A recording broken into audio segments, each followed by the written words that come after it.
오늘 우리에게 주시는 하나님의 말씀은 데살로니가전서 2장 13절의 말씀입니다. 데살로니가전서 2장 13절의 말씀 우리 한 목소리로 같이 읽도록 하겠습니다. 이러므로 우리가 하나님께 끊임없이 감사함은 너희가 우리에게 들은 바 하나님의 말씀을 받을 때 사람의 말로 받지 아니하고 하나님의 말씀으로 받음이니 진실로 그러하도다. 이 말씀이 또한 너희 믿는 자 가운데에서 역사하느니라. 아멘. 인류 역사는 말의 전쟁이라고 해도 과언이 아니죠. 성경도 보시고 인류 역사를 보시면 우리 안에서 하나님의 말씀과 거짓된 사단의 말, 그리고 하나님의 말씀과 현실주의적인 사람의 말이 항상 전쟁이 일어났습니다. 가장 첫 번째 전쟁터는 에덴 동산이죠. 창세기 2장 말씀 보시면 하나님께서 동산에 있는 아담에게 동산에 있는 모든 실과는 네가 자유롭게 임의대로 먹을 수 있으나 선악을 알게 하는 나무의 열매는 절대 먹지 마라. 네가 먹는 날에는 반드시 죽으리라 라고 말씀하셨습니다.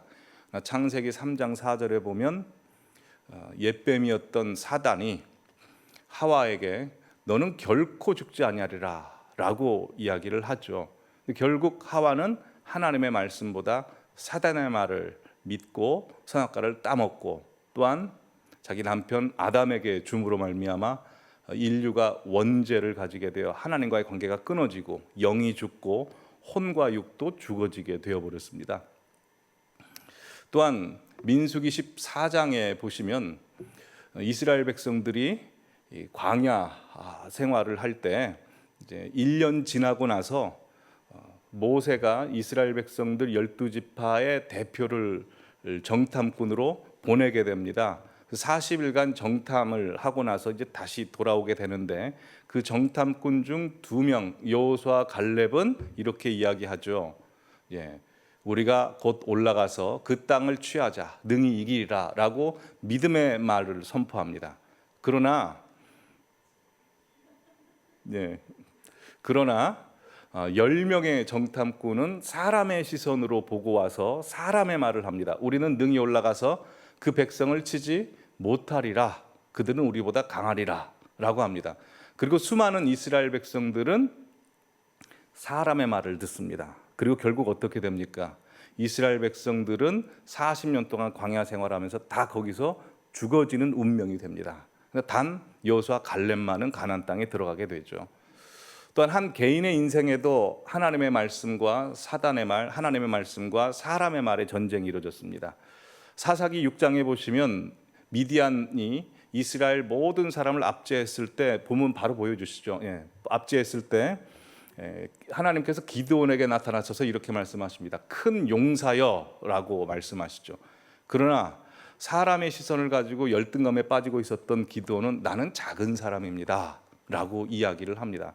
하나님께서는 끝까지 그를 포기하시지 않고 그를 납득시키고 설득시켜서 결국 기드온 300용사 가지고 13만 5천 명 미디안 군사를 이기게 하십니다.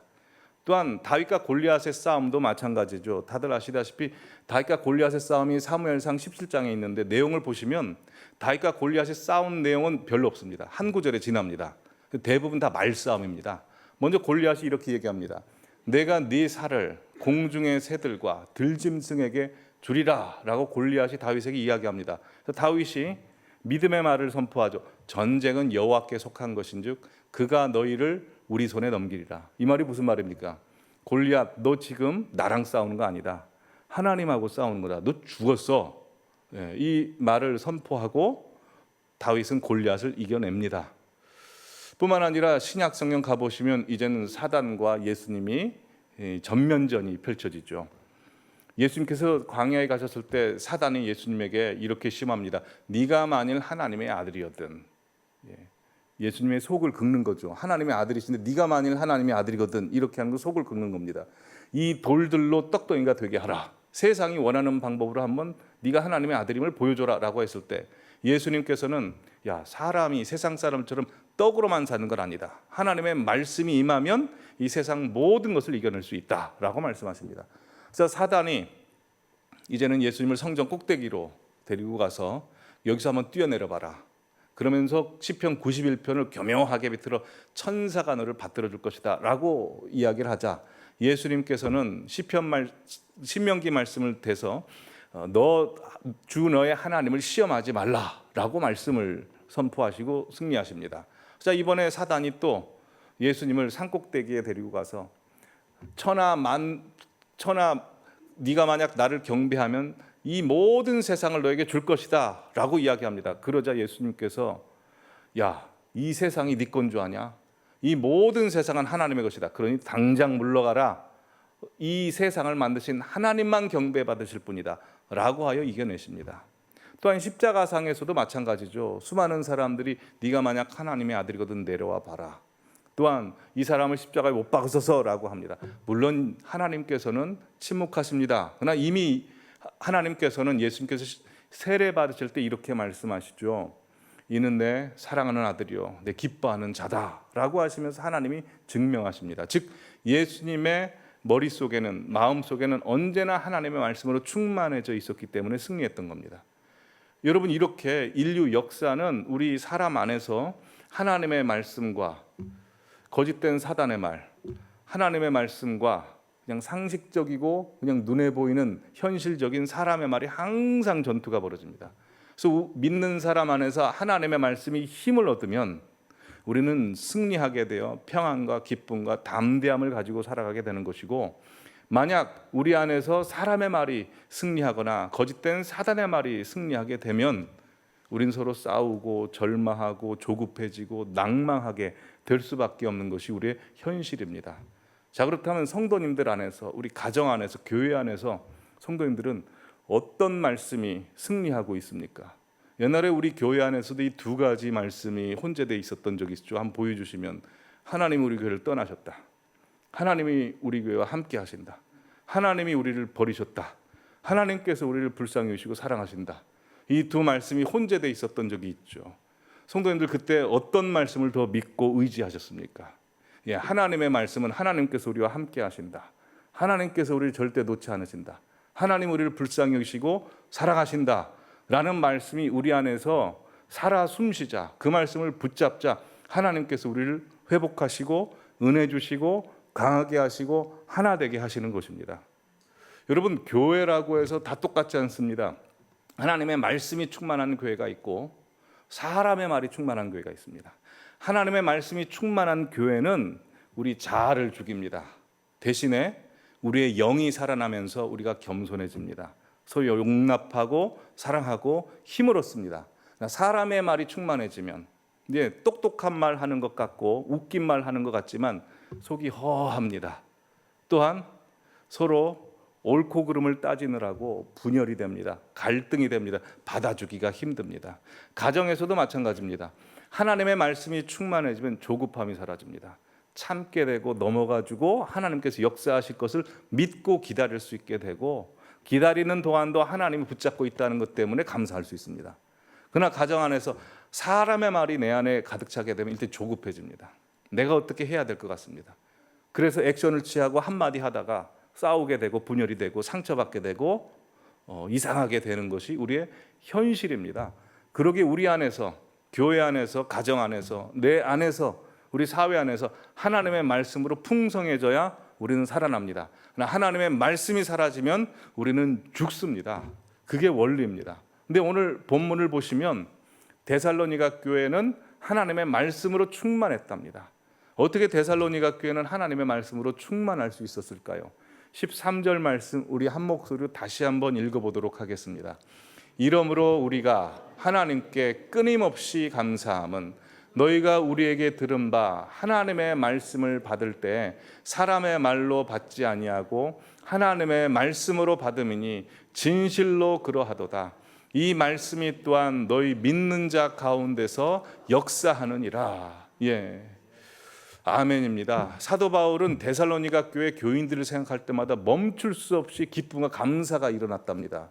왜냐하면 사도 바울이 데살로니가 지역에 가서 3주 동안 말씀을 전하는데 그 성도들이 사도 바울의 말을 인간의 말로 받지 아니하고 하나님의 말씀으로 들었다는 겁니다. 그리고 하나님의 말씀으로 듣자, 말씀 계속 보여주시면 그 말씀이 믿는 자 가운데서 역사하게 하셔서 믿음의 소문이 나고 사랑의 수고와 소망의 열매를 맺을 수 있도록 했답니다.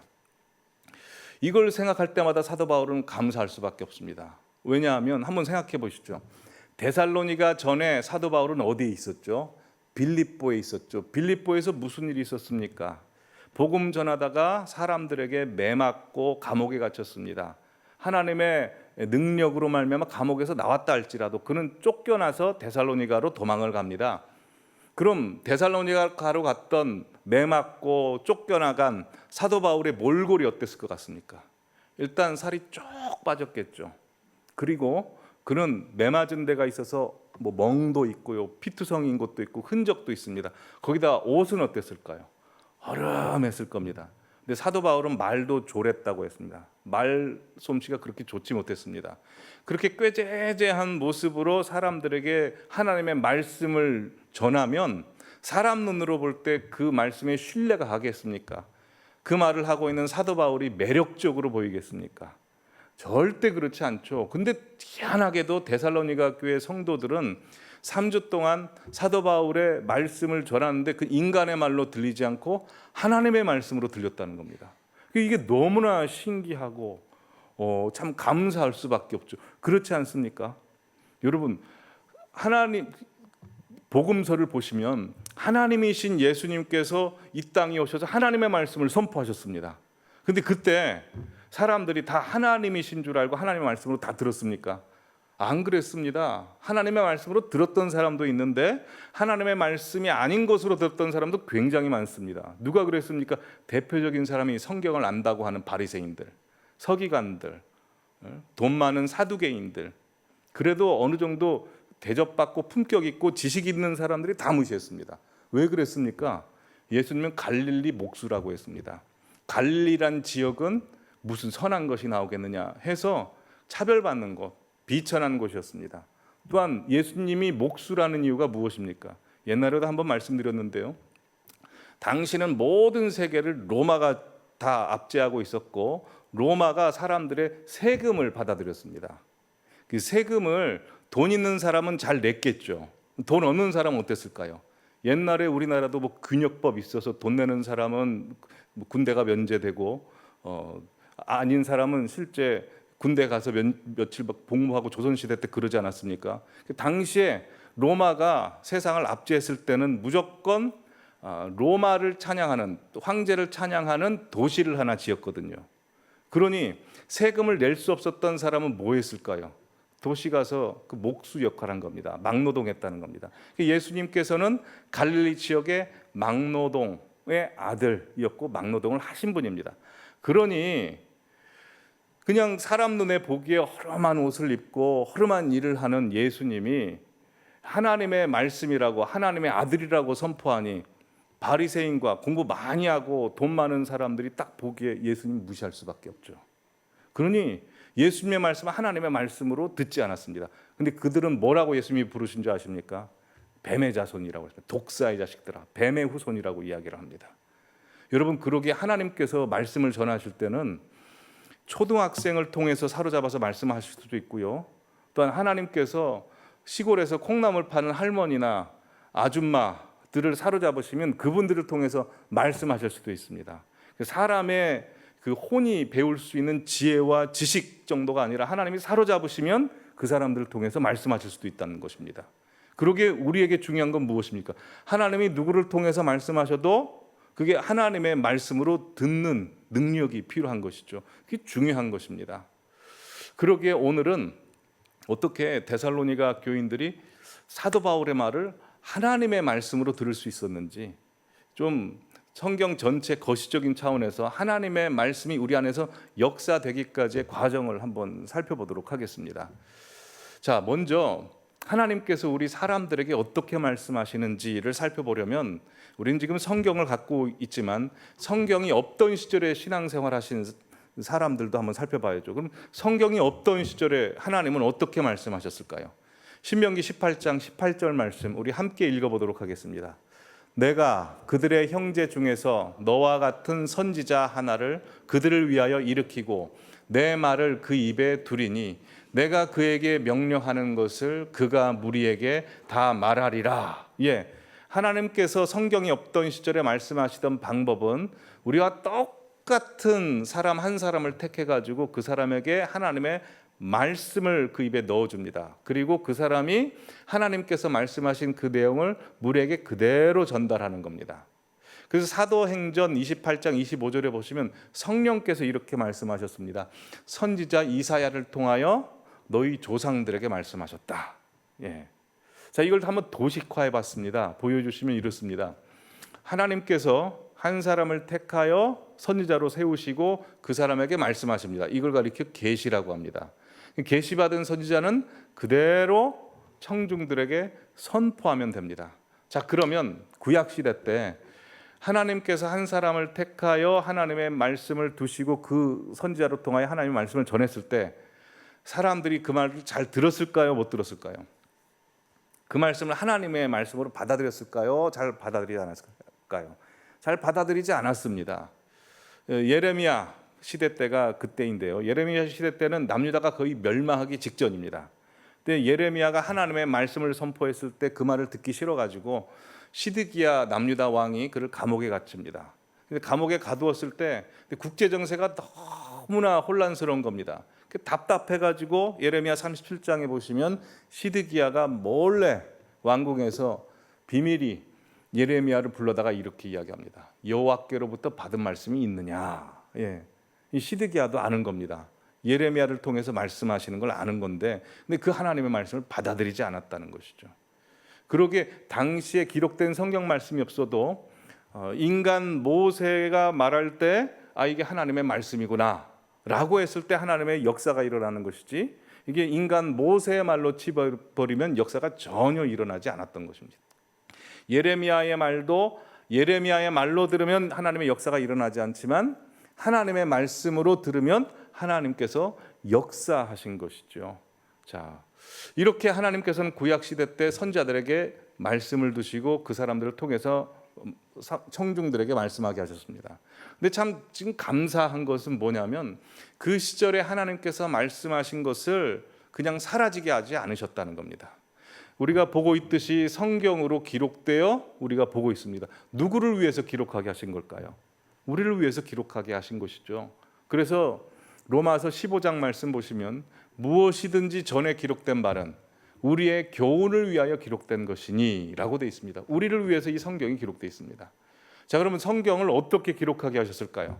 예, 모든 성경은 하나님의 감동으로 된 것으로 라고 되어 있어서 하나님께서 감동하셔서 우리에게 교훈하시고 또 잘못한 것이 있으면 때리셔서 책망하시고 또 바르게 하시고 의로 교육하게 하셔서 결국 하나님의 사람으로 온전케 하며 모든 선한 일을 행하게 할 능력을 갖추게 하시는 것이죠. 다 아시는 말씀이죠. 예. 여러분, 이 말씀 시간은 우리가 새로운 걸 배우는 시간이 아니고 하나님의 말씀을 먹는 시간입니다. 그러니 하나님의 말씀을 먹으시면서 항상 하나님과 대화하시기 바랍니다. 하나님께서 지금 나에게 뭐라고 말씀하시는지 항상 하나님의 소리에 민감하게 반응하시기를 바랍니다. 그래서 저 말씀을 한번 도식화해 보면 이렇게 할 수 있죠. 하나님께서 대언자에게 계시하십니다. 여기서 좀 바뀌는 게 그 선지자들이 하나님의 성령의 감동으로 말미암아 성경을 기록하는 거죠. 자기 뜻대로 기록하는 게 아니고, 예.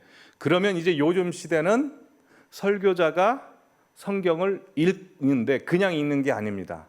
성령께서 조명하여 주셔서 과거에 기록된 말씀이지만 이 시대에 뭐라고 말씀하시는지를 말씀을 듣고 감화 감동 받아서 그 감화 감동 받은 대로 성도님들께 선포하는 것이죠. 자, 그럼 이렇게 질문할 수 있습니다. 저 하나님께서 대언자가 성경을 기록하고 성경을 그럼 청중이 바로 읽으면 되지 않냐? 예, 다음 사진 보여주시면 예, 그것도 가능합니다. 근데 가장 중요한 게 무엇입니까? 성령께서 조명해 주셔야 됩니다.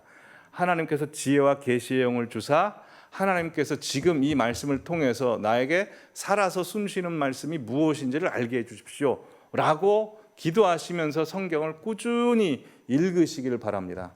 성도님들 하루에 성경 읽으십니까?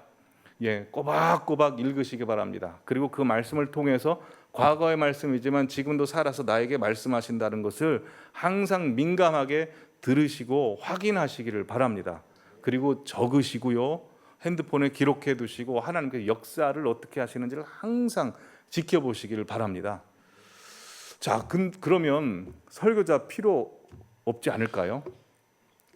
굳이 그럴 필요 없이 그냥 다들 성경 공부하고 알아서 성경 말씀 보시면 되지 않을까요? 근데 그렇지 않습니다. 사도행전 8장 말씀 보시면 에디오피아 사람 네시가 예루살렘에서 예배하러 갔다가 이제 에디오피아로 다시 돌아갑니다. 그때 수레를 타고 가는데 이사야서를 그냥 읽은 게 아니라 큰 목소리로 읽고 있었습니다. 그때 성령께서 빌립도로 성령이 감화 감동하셔서 이 네시에게 가게 하십니다. 그리고 빌립이 가서 보니까 이사야의 글을 읽고 있습니다. 그래서 묻습니다. 30절에 네가 지금 읽는 것을 깨닫느냐? 그때 네시가 아주 중요한 답변을 합니다. 31절에 보시면 대답하되 지도해 주는 사람이 없으니 어찌 깨달을 수 있느냐? 성경은 지도가 필요하고 가이드가 필요합니다. 그래서 목사님들을 두고 성경 교사를 두는 거죠.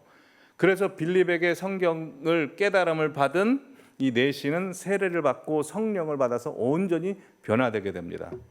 예수님 부활하셨을 때도 마찬가지입니다.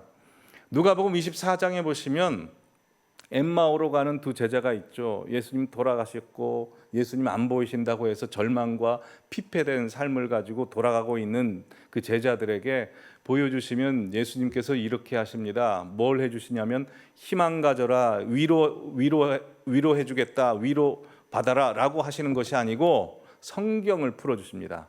이에 모세와 모든 선지자의 글로 시작하여 모든 성경에 쓴 바 자기에게 관한 것을 자세히 설명하시니라. 성경을 깨닫게 해주십니다. 부활하신 예수님께서. 그러자 그들이 서로 말하되 길에서 우리에게 말씀하시고 우리에게 성경을 풀어주실 때 우리 속에서 마음이 뜨겁지 아니하냐. 절망 가운데 있었던 사람을 다시 살게 하는 것은 위로의 말도 아니었습니다. 사람의 인정의 말도 아니었습니다. 그냥 하나님의 말씀이었습니다. 하나님의 말씀이 풀어서 설명이 되자 말씀이 그들을 살리게 되는 것이죠. 그래서 목회자의 역할이 굉장히 중요합니다. 그러게 성도님들께서는 저를 위해서 꼭 기도를 많이 해주시기 바랍니다. 저 자신을 위해서 기도 부탁을 드리는 게 아니고 이것은 다 성도님들을 위한 기도입니다. 정말 중요합니다. 그냥 직접적으로 말씀을 드리도록 하겠습니다. 교회라고 해서 다 똑같은 교회 아니고 설교자라고 해서 다 똑같은 교회가 아닙니다. 똑같은 본문을 놓고 똑같이 보고 똑같이 설교해도 설교자가 어떻게 설교하고 어떤 설교자에 따라서 완전히 다르게 됩니다. 하나님께서는 설교자의 인품, 인격, 성격, 살아온 인생을 통해서 그걸 무시하지 않고 역사하시는 분이십니다. 설교자가 굉장히 중요합니다. 근데 문제가 있습니다. 마지막 시대입니다. 이 마지막 시대에 말씀을 혼잡게 하는 사람이 굉장히 많다는 겁니다. 이 제 말이 아닙니다. 하나님께서 말씀하셨습니다. 고린도후서 2장 17절 말씀 우리 다 함께 읽도록 하겠습니다. 우리는 수많은 사람들처럼 하나님의 말씀을 혼잡하게 하지 아니하고 곧 순전함으로 하나님께 받은 것 같이 하나님 앞에서와 그리스도 안에서 말하노라. 바울 시대 때도 수많은 사람들이 하나님 말씀을 혼잡게 했답니다. 어떻게 하는 게 하나님 말씀을 혼잡게 하는 걸까요? 하나님의 말씀에 기록된 대로 성령 충만하여 그 기준대로 이야기하는데 사람 눈치 보고 기준을 낮추는 겁니다. 그래서 메시지가 되게 하는 것이 아니라 소프트하게 해서 마사지가 되게 합니다. 이래도 괜찮다 계속 사람들이 원하는 메시지만 선포하는 거죠. 뿐만 아닙니다. 혼잡게 하는 목회자들 많습니다. 사진 준비했습니다. 보시면 퀴어 축제 때 앞에 나와서 설교하는 목회자들입니다. 사진 내려주시죠. 동성애가 죄라고 하나님께서 분명히 말씀하셨는데 인간의 지식으로 인간의 해석으로 동성애가 죄가 아니다 자꾸 소프트하게 하는 사람도 분명히 존재하고 있습니다. 야고보서 3장 1절에 보시면 이렇게 말씀합니다. 내 형제들아 너희가 선생된 우리가 더 큰 심판을 받을 줄 알라. 말씀 전하는 자에게 하나님께서 더 엄격하게 심판하신다고 말씀하십니다. 뿐만 아니라 민수기 20장 무리와 물 사건에서 백성들이 물이 없다고 불평하고 원망하자 모세가 반석을 2번 치면서 화를 내죠. 그때 하나님께서 이렇게 말씀하십니다. 여호와께서 모세와 아론에게 이르시되 너희가 나를 믿지 아니하고 이스라엘 자손의 목전에서 내 거룩함을 나타내지 아니한 거로. 자, 보시면 이스라엘 자손의 목전에서라고 하는 것은 말하자면 이 설교 강단입니다. 이 설교 강단에서 내 거룩함을 나타내지 아니하였다라는 것은 그의 혼성을 드러냈다는 거죠. 이게 혈기도 드러내고 자신을 주장했다는 것입니다. 하나님이 이걸 보십니다. 강단이 성결해야 됩니다. 하나님께서 교회 성별에 있어서 가장 중요한 건 강단입니다. 강단에서 말씀을 전하는 자가 자기의 혼성으로 자기를 드러낸다거나 자기 자신을 주장한다거나 아니면 혈기를 부린다거나 하는 건 하나님 엄격하게 심판하십니다. 그러기에 우리 교회 강단을 위해서 기도해 주시기 바랍니다. 저도 하나님 앞에 이 강단이 옛날에는 그렇게 생각 안 했습니다. 그냥 배워서 하는 강단, 여기서 배워서 그냥 배운다 심정으로 말씀을 전해도 되겠지라고 했는데 지금은 그렇게 생각하지 않습니다. 우리 부목사님들 설교할 때도 유심히 봅니다. 배워서 하는 데가 아니고 하나님 말씀을 온전히 받아서 온전히 선포돼야 되는 겁니다. 이 강단에서는 그렇습니다. 찬양도 그렇습니다. 찬양도 제가 지난 주일날 우리 찬양 지휘자분들과 솔리스트분들과 함께 이야기를 하는데 어떤 찬양이 선포되는, 찬양되어지는가 굉장히 중요합니다. 그러기에 우리 교회 강단과 찬양 위에서 기도해 주시기 바랍니다. 하나님께서 성결하게 지켜주셔야 됩니다. 강단이 타락할 때 하나님께서는 그 강단을 버리실 수 있습니다. 자, 그러면 이렇게만 이제 말씀을 드리면 성도님들 안에서 이제 말씀 전하는 자 위주로 말씀을 했기 때문에 이거 굉장히 분별해야 되고 이거 믿을 사람 없고 이제 이렇게 생각이 좀 들지 않으십니까? 근데 여러분 이거 분명히 아셔야 될 것은 하나님께서 아무리 설교자가 부족하더라도 설교자 싸고 도시는 게 있습니다. 하나님께서 붙드시는 게 있습니다. 그래서 더 중요한 게 뭐냐면 이 강단에서 하나님의 말씀이 온전히 선포된다 할지라도 그걸 받는 사람이 어떻게 받냐에 따라서 굉장히 중요한 것입니다. 오늘 지금부터 그 말씀을 드리도록 하겠습니다. 사도행전 2장에 사도 베드로가 성령 충만 받고 저작거리에서 말씀을 선포했을 때 수많은 사람들이 마음에 찔림을 받습니다. 그리고 어이할꼬 하여 회개합니다. 그래서 3,000명이 돌아옵니다. 그러나 동일하게 사도행전 7장에 보시면 스데반 역시 베드로처럼 성령 충만하여 설교합니다. 그때 사람들이 동일하게 마음에 찔림을 받습니다. 근데 반응이 어떻게 합니까? 그때는 돌 들고 3,000개의 돌 들고 스데반을 죽여버리죠. 여러분 그러기에 설교자에게 있어서 성도님들의 반응은 중요치 않습니다. 설교자에게 중요한 것은 성령 충만한 것이고 하나님의 말씀을 그대로 전하는 것입니다. 그럼 말씀의 반응은 누구 책임입니까? 성도님들 책임입니다. 돌을 들 것인가? 아니면 말씀을 받고 내가 회개하고 깨지고 하나님 앞에 더 나아갈 것인가? 성도님들에게 책임이 있습니다. 그래서 하나님께서는 설교자 싸고 도십니다. 예를 한번 들어볼까요?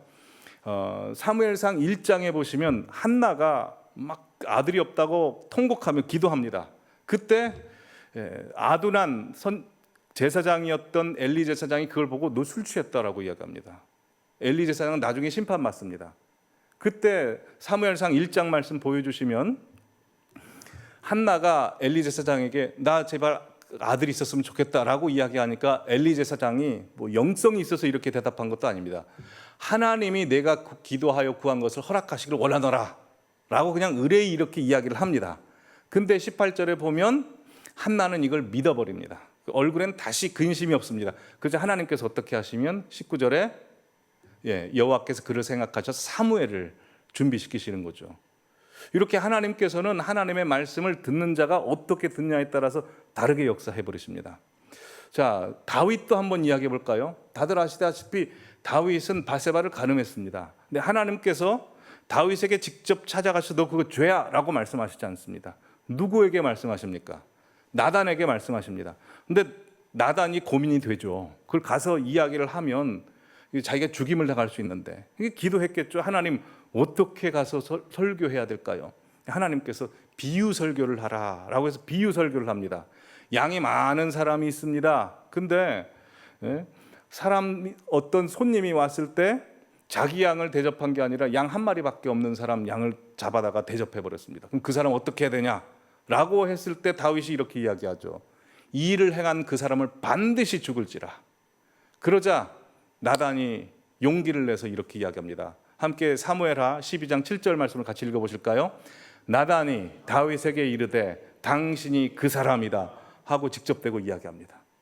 다윗이 이 말을 나단의 말로 듣지 않고 하나님의 말씀으로 들었습니다. 그래서 그가 회개하고 하나님께서 용서해 주심으로 말미암아 그의 대를 잇고 하나님이 그를 합한 사람이라고 이야기해 줍니다.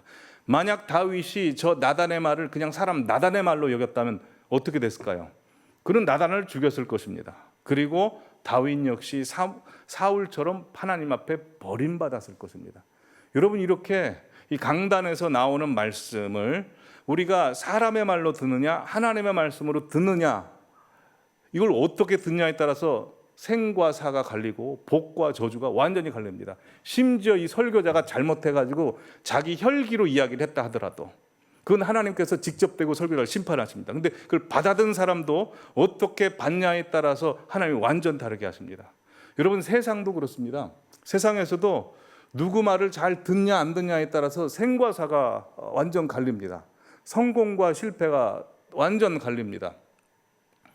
지금쯤 돼서 잠이 오실 것 같아가지고 제가 영상을 하나 준비했습니다. 세상에서도 사람 말을 잘 듣냐 안 듣냐에 따라서 어떻게 달라지는지 한번 보시기 바랍니다. 네.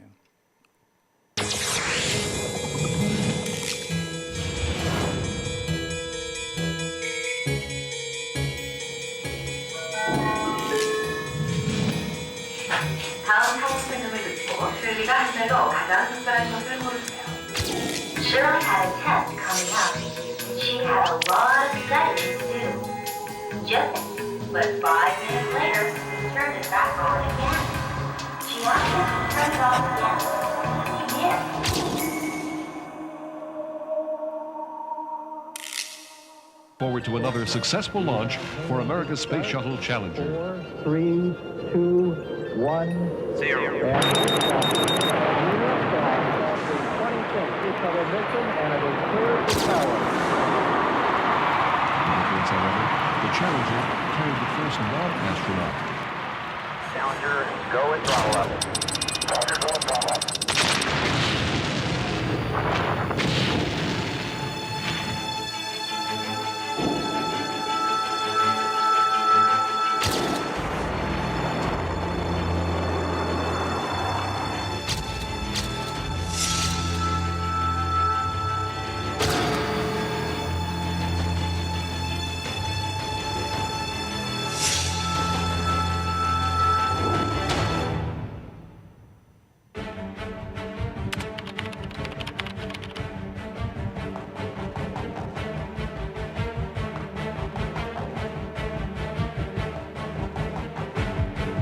Our articles have been censored, sir!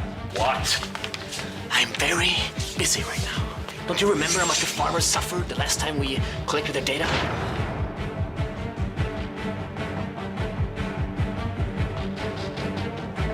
Our articles have been censored, sir! Oh, why? Why won't they listen to me? Read my writings. How foolish are they? Settle. Shut up!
네. 예, 성도님들의 말씀 듣기 점수는 몇 점이실 것 같습니까? 아모스서 8장 말씀 보시면 이렇습니다. 주 여호와의 말씀이니라. 보라, 날이 이를지라. 내가 기근을 땅에 보내리니 양식이 없어 주림이 아니며 물이 없어 가람이 아니요 여호와의 말씀을 듣지 못한 기갈이라 라고 말씀하셨습니다. 돈이 없어서, 사람이 없어서 우리의 마음이 황폐화되는 것이 아니고 말씀을 듣지 않아서 그렇답니다. 스가랴서 7장 말씀도 이렇게 말씀합니다. 그들이 듣기를 싫어했다. 그래서 등을 돌리고 듣지 아니하고 귀를 막았다. 그래서 12절 빨간 글씨 보시면 옛 선자를 통하여 전한 말을 듣지 아니하므로 큰 진노가 만군의 여호와께로부터 나왔도다. 예레미야 6장 19절 말씀도 보시면 하나님께서 이렇게 말씀하십니다. 땅이여 들으라. 내가 이 백성에게 재앙을 내리리니 이것이 그들의 생각의 결과다. 그들이 왜 망한 생각을 했을까요? 그들이 내 말을 듣지 아니하며 라고 했습니다. 그렇게 하나님의 말씀을 우리가 경청해서 듣지 아니하면 여러분 인생이 생과 사로 나눠지듯 또한 복과 저주로 나눠지 그렇게 나눠진다고 주님께서 말씀하셨습니다. 여러분 그러기에 우리가 하나님의 말씀을 어떻게 들어야 될까요? 아까 경청에서 들을 청자를 한자로 보시면 이렇습니다. 예, 왼쪽에 보면 귀자에 임금왕자입니다. 즉 왕처럼 커다란 귀를 가지고 잘 들어야 된다라고 합니다. 또한 우측에 보면 열십자에 눈목자가 가로로 놓여져 있죠. 보시면 10개의 눈을 가지고 상대방을 집중해서 바라봐야 된다. 또 밑에 보시면 한일자에 마음심자입니다. 한 마음을 가지고 들어야 된다라는 것입니다. 그래서 이 들을 청자를 가지고 하나님의 말씀을 어떻게 들어야 될지를 적용해 보면 이렇게 이야기할 수 있습니다. 왕 같은 제사장인 우리가 왕 같은 큰 귀를 가지고 하나님의 말씀을 듣고 10개의 눈으로 집중해서 하나님의 말씀을 들으면 하나님과 한 마음을 가질 수 있다. 예. 왕 같은 제사장처럼 그 10개의 눈을 가지고 항상 들으시기를 바랍니다. 징기스칸도 이렇게 이야기했습니다. 내 귀가 나를 가르쳤다. 나는 내 이름도 쓸 줄 몰랐으나 타인의 귀를 기울이며 현명해지는 법을 알았다. 이청득심이란 말이 있죠. 한자 보시면 이청득심은 귀 기울여 들으면 사람의 마음을 얻을 수 있다. 이걸 하나님 말씀을 한번 적용해 보시죠. 하나님의 말씀을 귀 기울여 들으면 누구의 마음을 얻을 수 있다는 겁니까? 하나님의 말씀을 들을 수 있다는 겁니다. 느헤미야 8장 말씀 보시겠습니다. 느헤미야 8장 말씀 보시면 에스라가 모든 백성에 서서 그들 목전에서 책을 펴니다. 그때 백성들이 말씀을 듣기에 그냥 앉아 있는 게 아니라 일어납니다. 그리고 에스라가 위대하신 하나님을 송축하며 모든 백성이 손을 들고 아멘 아멘 하고 응답합니다. 그리고 몸을 굽혀 땅에 대고 여호와께 경배하니라 라고 말씀하고 있습니다. 그렇게 말씀을 들으실 때, 말씀을 읽으실 때 일어서는 심정으로 들으시기 바랍니다. 또한 말씀이 이곳에 선포될 때 성도들도 아멘 아멘 하시기를 바랍니다. 그리고 항상 마음을 낮추시기를 바랍니다. 하나님께서는 지금 우리 말씀 듣는 자세를 보고 계십니다. 이사야서 66장 말씀 보시면 이렇게 되어 있습니다. 나 여호와가 말하노라. 내 손이 이 모든 것을 지었다. 근데 지은 그 존재가 무릇 마음이 가난하고 심령이 통회하며 내 말을 듣고 벌벌 떨면 하나님께서 돌보신답니다. 그러나 예배를 드릴 때 3절의 내용은 이렇습니까? 대충 형식적으로 예배를 드리면 4절에 보시면 나 또한 그들에게 유혹을 주리라. 유혹받도록 그냥 내버려 둔다. 뿐만 아니라 그들이 무서워하는 것을 그들에게 임하게 한다라고 말씀합니다. 왜요? 내가 불러도 대답하지도 않았고 내가 말하여도 듣지도 아니하였다라고 그렇게 말씀하십니다. 여러분 지금도 주님께서는 우리에게 계속해서 말씀하십니다. 마태복음 13장 보시면 씨 뿌리는 비유가 나오는데 사실 이성적으로 생각하면 말도 안 되는 비유입니다. 만약 여러분이 농부라면 씨를 어디에 뿌리시겠습니까? 씨를 옥토에만 뿌리죠. 길가나 돌짝밭이나 가시떨기에 뿌리지 않습니다. 그런데 비유 자체가 농부이신 하나님께서는 그냥 마구 뿌리신답니다. 왜요? 혹시나 말씀이 뿌리를 내리고 싹을 틔우고 가지가 나오고 열매를 맺게 될까 봐 하나님께서 기대하고 하신답니다. 그러기에 우리가 어떻게 해야 될까요? 우리 마음의 돌을 항상 치워내고 가시떨기 있으면 잘라내고 길가에 있다면 그걸 갈아엎어서 부드러운 옥토로 만들어야 됩니다. 하나님께서 이 강단에서 온전히 하나님이 원하시는 메시지가 선포되고 또한 그 메시지를 성도님들 한 분 한 분 그대로 아멘하고 받아들여서 하나님께서 보실 때 우리 교회는 참 말씀을 잘 듣는 교회구나. 말씀이 그냥 들을 뿐만 아니라 몸속에서 체화되어서 그대로 살고 열매 맺는 교회구나 라고 칭찬받는 우리 모든 성도님들 되시기를 바랍니다. 말씀 앞에서 찬양 가사를 중반부 보여주시면 이렇습니다. 하나님 말씀에 두려워 떠는 자, 그 말씀에 생명을 거는 자, 이 한 사람을 하나님이 찾으신답니다. 다음 장도 보시면 하나님 말씀에 인생을 거는 자, 순종하며 따라가는 자, 영원한 하나님의 나라 이뤄갈 주의 교회는 일어납니다. 보시면 센스 있게 우리 교회가 딱 그림에 있죠. 그냥 항상 말씀이 살아있고 강단이 항상 순결하고 하나님께서 원하시는 대로 말씀의 모든 것을 거는 우리가 되기를 바랍니다. 함께 찬송하시겠습니다.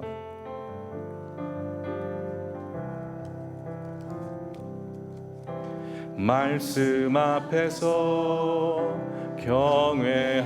경외함으로 주께 홀로 섭니다. 생명의 말씀 읽고 순종해 주를 예배합니다. 말씀 앞에서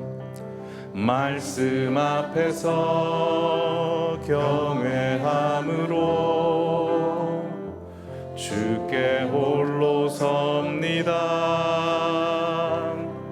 생명의 말씀 읽고 순종해 주를 예배합니다. 기록된 말씀 힘이 있어서 진리로 우리를 거룩해 하며 거룩한 말씀 세세 영원히 복음이 되어 말씀하시네. 하나님 말씀에 두려워 떠는 자,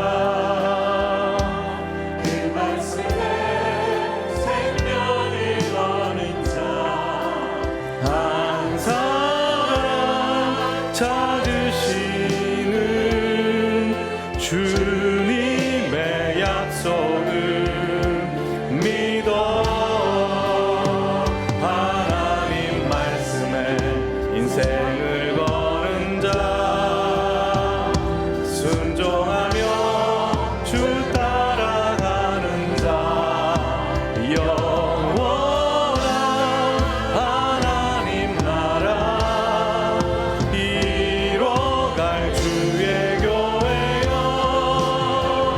일어나라.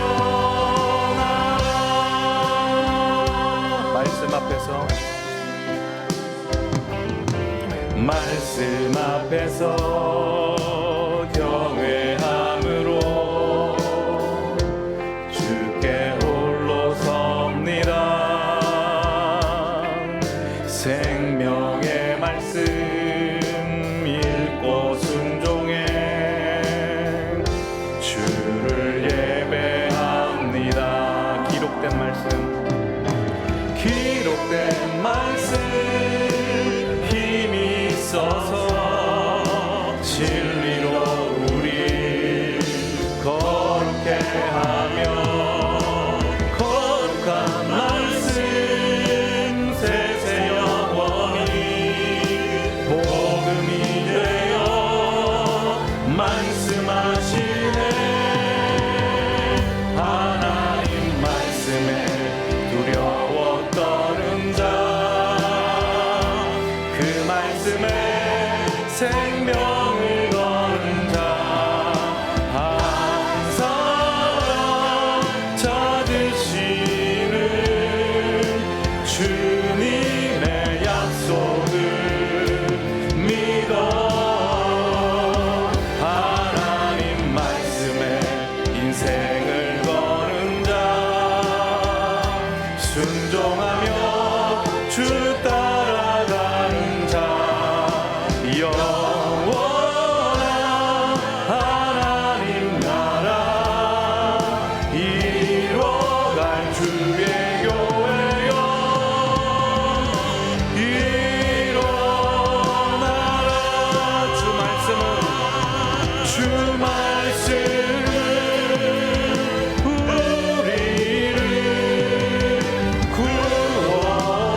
두려워 떠는 자, 그 말씀에 생명을 거는 자, 한 사람 받으시는 주님의 약속을 믿어. 하나님 말씀에 인생을 거는 자, 순종하며